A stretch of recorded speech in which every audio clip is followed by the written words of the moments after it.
Новый год в своей квартире в жилом комплексе «Солнечный город», Казань, 222 55 00.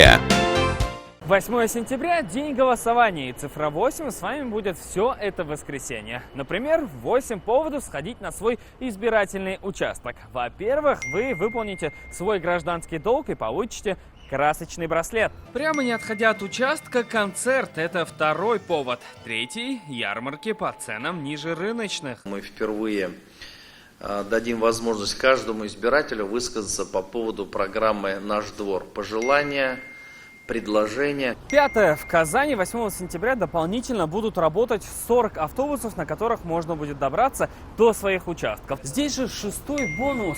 По браслету, который вы получите, проголосовав, можно будет бесплатно ездить на всех городских автобусах, троллейбусах и трамваях. Начиная с 2 часов до 6 вечера на площадке у Казань-арены будут проходить уникальные соревнования и показательные выступления по экстремальным видам спорта. Будут созданы условия для проведения интеллектуального досуга в виде литературного дворика, соревнования показательные по киберспорту. А ну давай, наяривай, гитара семиструнная.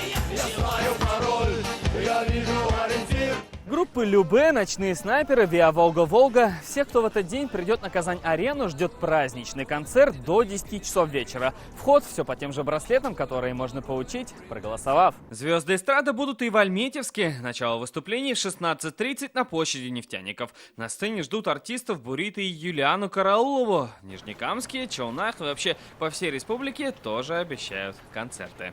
И 8-е, вишенкой на торте, в Казани станет праздничный салют ровно в 22:00. Словак Мухаммадуллин, Ренат Сафин, ТНВ, Казань.